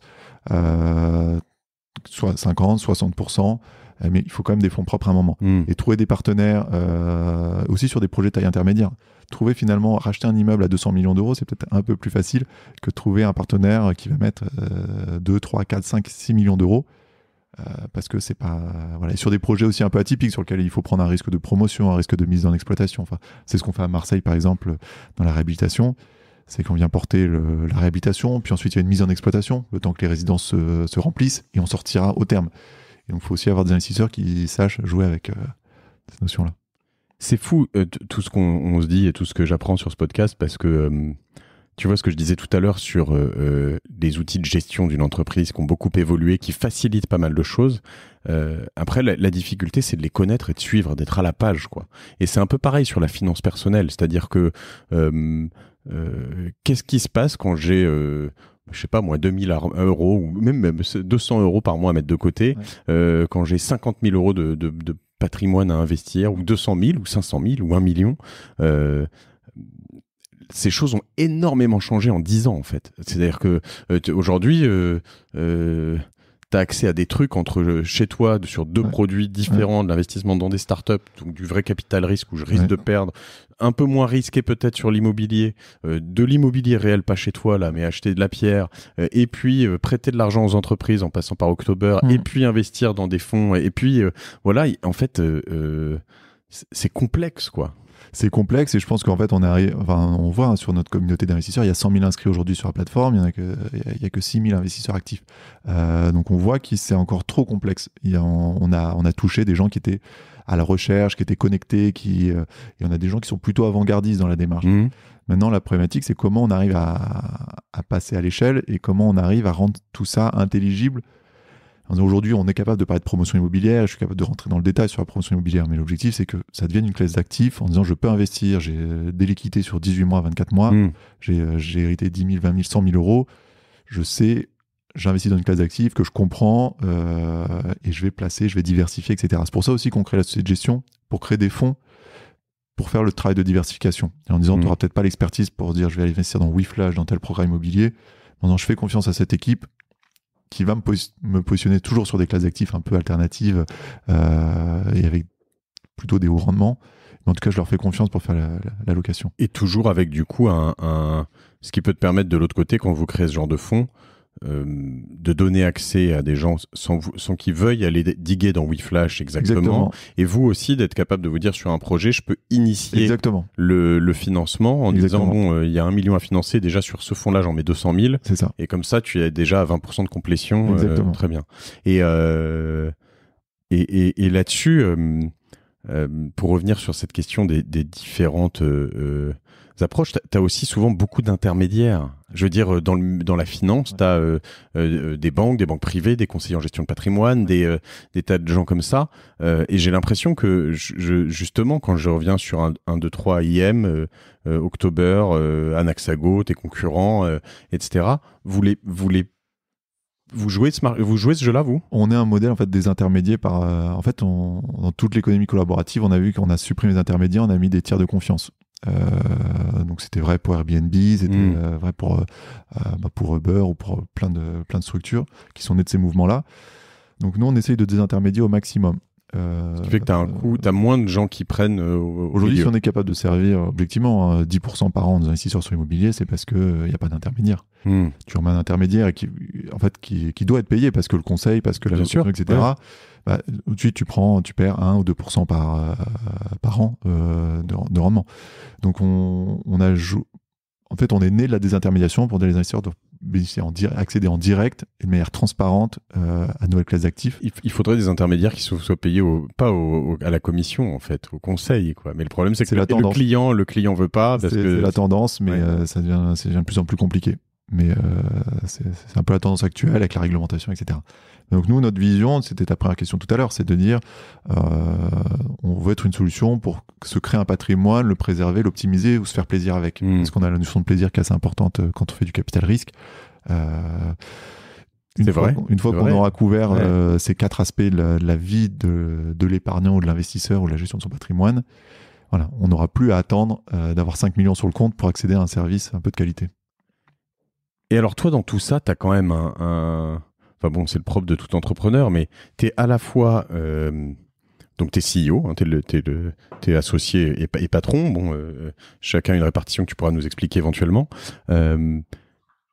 Mais tu as quand même un rôle où... Alors on se sert un petit verre d'eau parce que là, on est... tu as quand même un rôle où tu es à la fois donc manager, tu recrutes pas mal de gens, tu gères des fonds, tu gères un peu d'actionnaires, mais ça doit pas te prendre plein de temps si tes actionnaires à toi, les gens auprès qui t'as levé parce que c'est assez vieux. Non, il y a pas une relation de proximité, mais c'est pas le plus cool. Tu gères finalement des participations dans pas mal de boîtes. Enfin, en tout cas, je vois sur WeFlash, t'es encore notre contact, hein, je crois. Ouais. C'est quoi le trip? Comment tu fais? Vous êtes question, j'ai pas mis combien ça, de Joachim? J'ai pas mis ça bout à bout, mais en fait, maintenant, c'est le sujet de la scalabilité, c'est de dire soit on crée une boutique dans laquelle on fait que de l'investissement et donc c'est possible. Maintenant, il y a de moins en moins de suivi des participations en direct. L'objectif, c'est quand on a 200 participations, de toute façon, on est obligé d'imaginer un modèle qui soit scalable.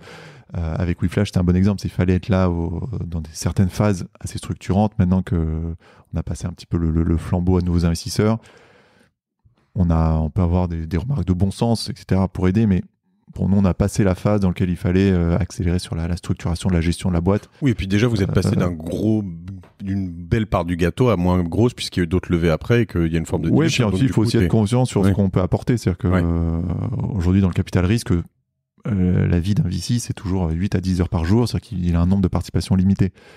Donc on pense qu'il vaut mieux mettre à disposition des ressources, être là soit vraiment quand ça tangue ou en anticipation ou en questionnement, plutôt que de reparticiper à des boards sans fin. Donc, voilà. Et vous avez des ressources que vous mettez à disposition on essaye de plus en plus. D'accord. C'est-à-dire comment on arrive à structurer une équipe commerciale, un process commercial, un process de vente, du recrutement, voilà.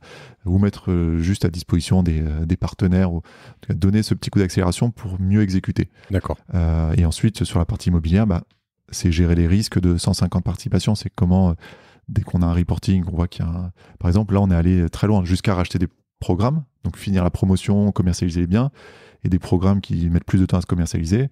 Là, on a repris tout le marketing du programme, on est en train de les commercialiser vous-même. voilà, en interne, pour donner un coup de pouce, parce qu'en fait, on compte surtout en tant qu'investisseur, quand ça se passe mal, à aussi voir les choses un peu différemment. Ouais. Et, ce qui est intéressant, c'est vraiment mettre les mains dans le cambouis, te dire, ok, j'ai un truc qui part pas exactement comme je le voulais.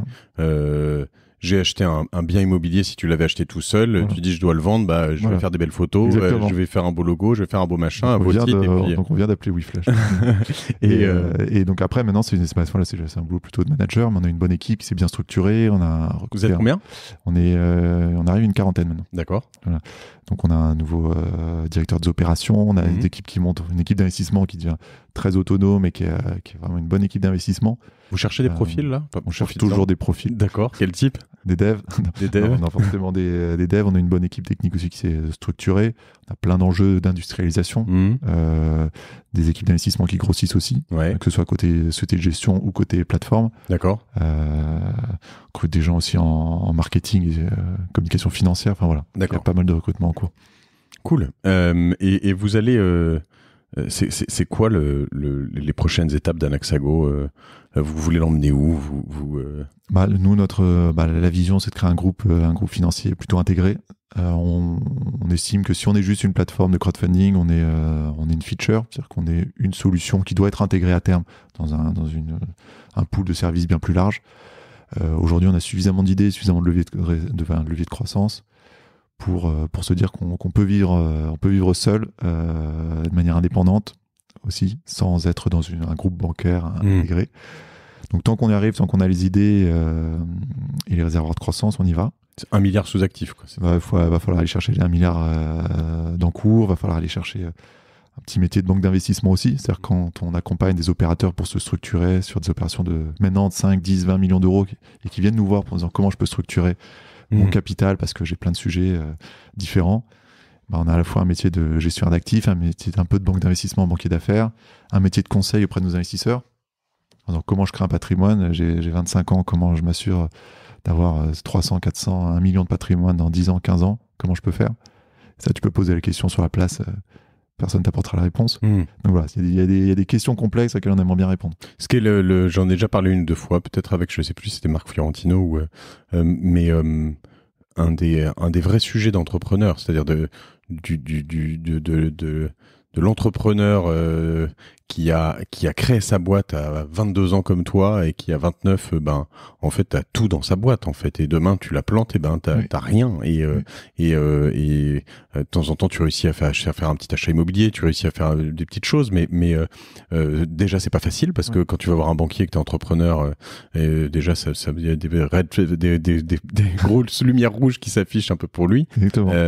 Et donc la question c'est de se dire comment j'arrive à 35 ou 40 ans avec un peu d'actifs. Mais même entrepreneur ou pas qu'entrepreneur, c'est aujourd'hui j'ai rencontré un banquier privé l'autre jour qui m'a dit, mais c'est la phrase qui m'a le plus rassuré sur le potentiel qu'on a sur le marché, il m'a dit, vous savez, nous on est juste là pour une chose, c'est préserver l'argent de nos clients.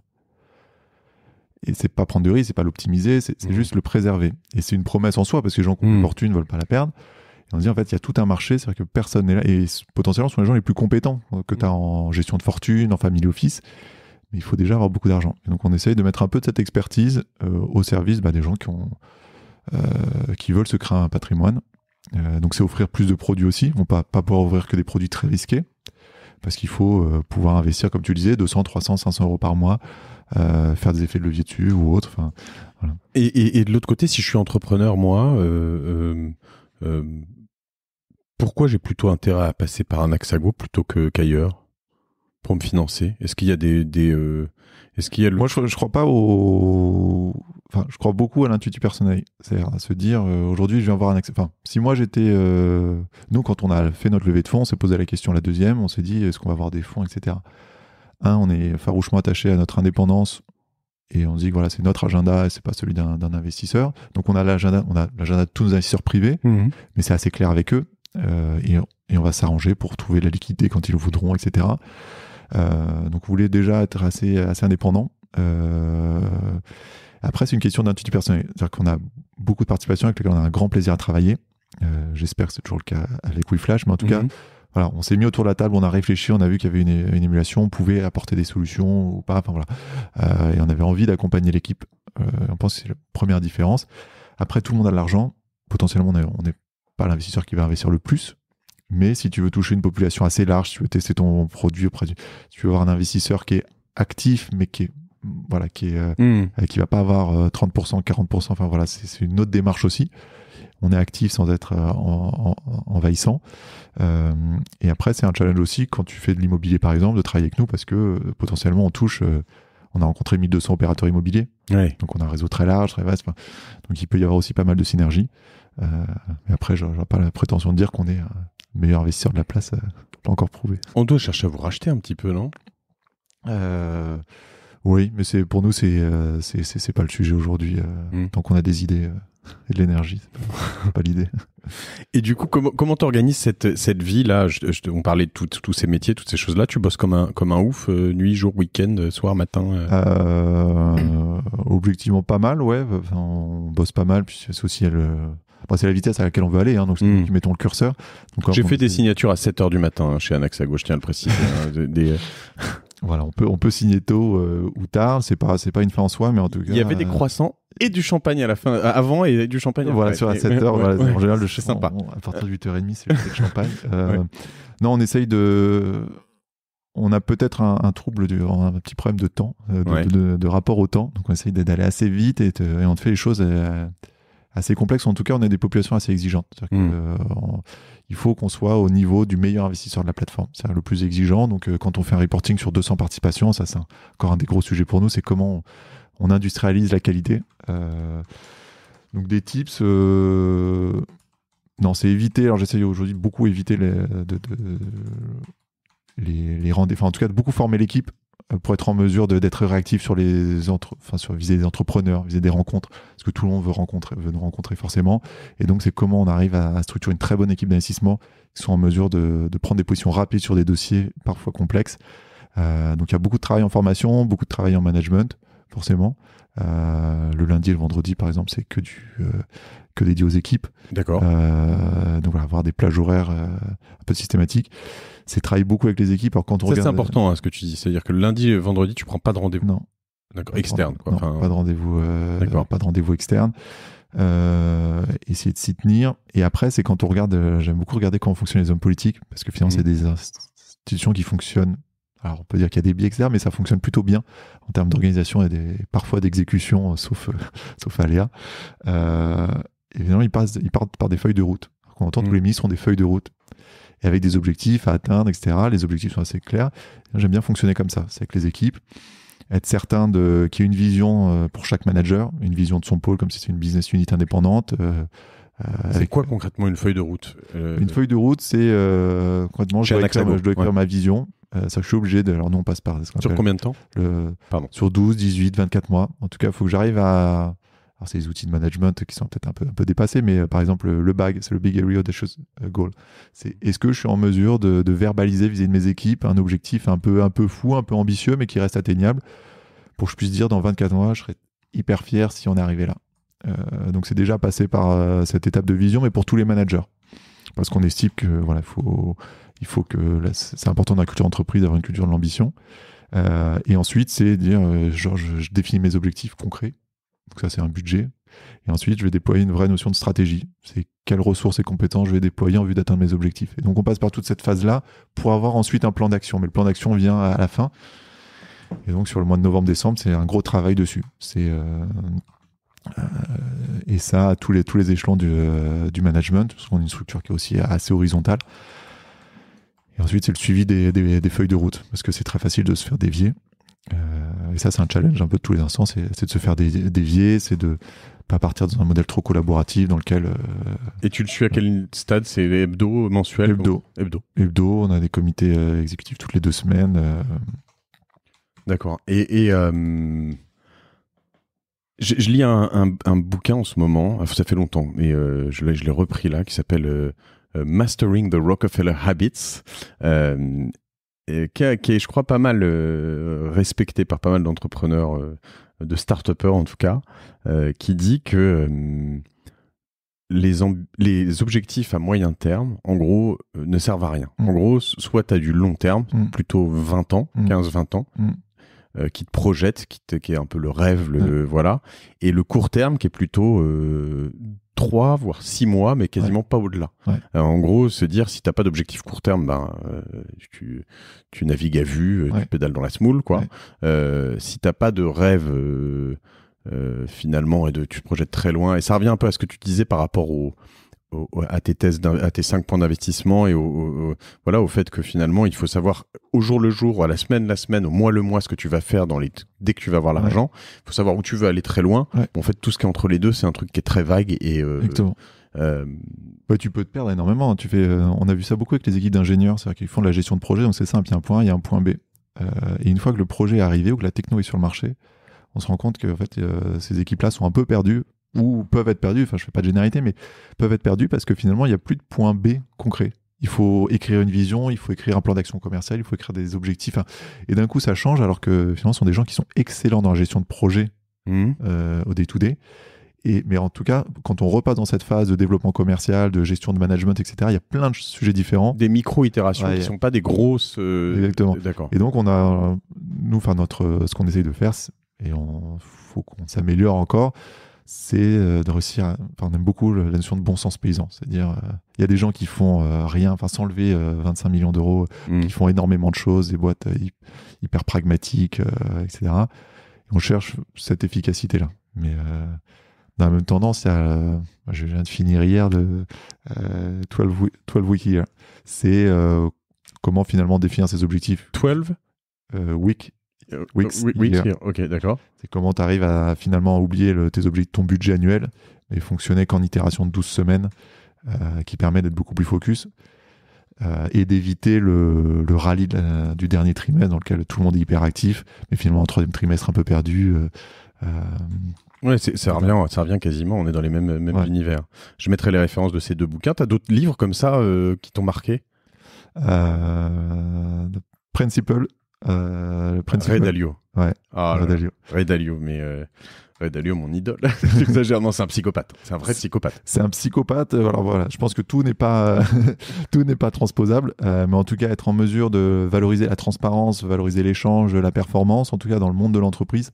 Parce qu'on parle beaucoup du bien-être en entreprise, c'est un des points clés, mais ça peut pas se faire au détriment de la performance. Voilà. Il met en avant notamment quelque chose que j'aime beaucoup, que je travaille depuis longtemps avec mes associés, qui est, alors c'est je n'ai pas envie de dire le disagreement, le désaccord productif un peu, mais en gros l'idée c'est de dire, si t'es pas d'accord, dans une boîte, alors entre associés, mais après avec tes collaborateurs aussi, quand les gens sont pas d'accord avec ce que tu dis, il faut lever la main et le dire, et argumenter, même si c'est désagréable de temps en temps. En fait, il y a rien de pire que d'être entouré de béni oui qui disent oui à tout ce que tu dis. C'est pas constructif, et voilà. Et donc tu peux avoir un désaccord même vif et argumenté. À la fin, il y a quelqu'un qui tranche, mais il faut mieux l'alimenter intellectuellement vers une autre option plutôt que de fermer sa gueule, quoi. Exactement. Il y a ça, et puis aussi le thoughtful disagreement, je crois que c'est ou quelque chose comme ça. Ouais. Okay. Et comment tu arrives à faire aussi avec des équipes qui sont jeunes, qui s'entendent souvent bien, parce qu'il y a aussi un univers de la startup qui évolue. C'est comment on arrive à faire des vrais managers qui sont en mesure de prendre des décisions contre parfois leur père ou contre leurs équipes, parce que c'est la bonne décision à prendre. Et ça, tout ce qui est autour du decision making, en tout cas, je pense que c'est pas mal de choses encore à faire. Écoute, j'en ai lu des en diagonale, mais je l'ai pas lu entièrement, donc je vais l'acheter de ce pas. Je mettrai les liens. T'en as d'autres comme ça ou Non, forcément, There Are Things About Our Things, ça fait relativiser un petit peu. Ça oui. Alors ça, je crois que on en a jamais parlé, je l'ai lu aussi, et je le reprends, relis, je l'ai pas fini, je crois. Mais donc The Hard Things About Hard Things, donc qui est de Ben Horowitz, donc qui est l'un des associés de Andreessen Horowitz, qui est un des principaux, voire le plus gros fonds, en tout cas le plus prestigieux, on va dire, en Californie. Et peut-être le dernier, il y a deux sujets qui nous ont... Enfin, un sujet, c'est... alors là, c'est très technique, mais c'est Sales Acceleration Formula. Sales Acceleration Formula. Ouais. Et là, pour moi, c'est la Bible... comment structurer une équipe commerciale, comment mettre en place de l'inbound marketing, et là c'est une approche d'un ingénieur du MIT qui arrive chez HubSpot et qui doit structurer la démarche commerciale d'HubSpot. D'accord. Un CRM Et donc, il le fait avec une approche d'ingénieur du MIT. D'accord. Donc c'est processé, c'est cadré et c'est plein de bon sens. Je connaissais pas, ça me plaît déjà. Ok, cool. Si t'avais l'opportunité de revoir Joachim à 22 ans, je pourrais même aller peut-être à 18 ans. Tu vois, quand t'es à Nice et que t'as le choix de repartir, tu lui dirais quoi? Tu me dis qu'il n'y a pas de question piège, mais qu'est-ce que je me dirais? Fais pas de compromis. Avance. T'en as fait un peu? En fait, on se rend compte que quand on perd du temps, quand on fait les mauvais choix, c'est que tu parlais de transparence un peu radicale dans le bouquin de Ray Diallo, c'est un peu ça. C'est-à-dire finalement on ménage. Mais quand on a une conviction, je pense qu'il faut y aller, il ne faut pas attendre. Et à la fois, c'est très marrant que tu me dises ça parce que moi, ce qui m'a impressionné dans les réunions que j'ai faites avec toi, c'est que je suis moins sanguin qu'avant. Tu m'as peut-être vu un peu énervé une ou deux fois, mais ça va, je crois pas trop. C'était peut-être justifié. Ouais. Alors ça... mais à 29 ans, ou en tout cas à 26, 27, quand nous on parlait, t'avais quand même 2 ans de moins, t'avais un flegme et une sorte, justement, quand même d'art du compromis, mais c'est sur des investissements, c'est pas dans ton... Mais la vache, j'étais en train de je me disais, en fait, c'est marrant parce qu'autour de cette table, on était avec des gens quand même tous bien capés, bien expérimentés, ça chauffait dur, c'est-à-dire que la négo était hardcore, et toi, t'étais là au milieu, tu disais pas grand-chose, mais quand tu ouvrais la gueule, c'était pas pour... c'était calme et c'était posé, réfléchi, quoi. Et je sais pas d'où ça vient, ça, mais à la fois, t'es quand même fort en compromis. Non, mais il y a peut-être la courbe d'expérience, c'est-à-dire quand tu fais 200 deals et voilà, faut ce qu'on... Après, tout le monde défend ses intérêts, ce qui est logique, en fait, t'as toujours un moment où et les gens ont raison de défendre leurs intérêts, tout le monde joue son rôle, et à un moment, quand il faut choisir un peu son parti, faire avancer un peu le schmilblick, et souvent l'entrepreneur est un peu seul aussi dans ces moments-là. Donc on sait qu'on n'aura pas une situation idéale, chacun joue son rôle, et l'entrepreneur qui est au milieu, qui comprend pas, qui essaye de faire plaisir à tout le monde, donc il pourra pas faire plaisir à tout le monde, mais à un moment, faut qu'il fasse des compromis, et c'est de l'aider aussi dans ces démarches-là. Et puis nous on essaye d'être très actifs dans l'accompagnement, dans le compromis, tout en défendant les intérêts de nos investisseurs. Et quand ça va très mal, on peut attaquer très fort, reprendre les manettes, deux choses, parce que c'est ce qu'on nous demande. Mais on pense qu'il y a beaucoup de solutions qui peuvent arriver un peu par le compromis, en tout cas l'intelligence. Où est-ce qu'on te suit, Joachim, pour finir? Twitter, LinkedIn, on t'ajoute. LinkedIn plutôt. Ouais, tu postes un peu. On peut t'ajouter sur LinkedIn. Vous pouvez m'ajouter, avec grand plaisir. Et non, sinon j'essaye de réduire le reste. D'accord. Et ben Joachim Dupont, il doit y en avoir quelques-uns quand même. Des Joachim, pas beaucoup. Des Dupont, un peu plus, avec un T. D'accord. Donc Joachim Dupont, C-H-I-M, J-O-C-H-I-M, Dupont avec un T, sur LinkedIn. Joachim, je te remercie. Merci, je ne donnerai pas ton numéro de portable. Et je suis allé assez loin déjà. Merci à toi. Et puis, à tous, je le dis à chaque fin d'épisode, pour ceux qui sont arrivés jusque-là, parce que c'est vraiment important pour moi. Les commentaires et les notes sur iTunes, c'est ce qui fait remonter l'épisode, et puis aussi, bien sûr, le podcast en haut des classements iTunes, qui me donne un peu de visibilité. Ça coûte pas cher, hein, c'est 0, mais ça prend en tout cas quelques secondes. Ça se fait assez facilement. Faut chercher, cliquer sur le bouton commenter ou sur les petites étoiles, mettre 5 étoiles parce que 4 c'est moins bien que 5. Et puis voilà, laisser un beau commentaire, ça m'aide pas mal, et partager ce podcast autour de vous pour que tout le monde puisse profiter de la prose de Joachim Dupont d'Anaxago. Merci Mathieu. À plus, à bientôt.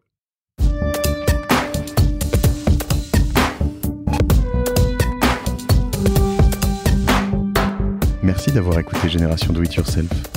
Si vous voulez me soutenir, n'hésitez pas à vous abonner à ce podcast sur iTunes ou SoundCloud, à le noter et à en parler autour de vous. Vous pouvez également me retrouver sur Facebook ou LinkedIn en tapant Génération Do It Yourself ou Mathieu Stéphanie.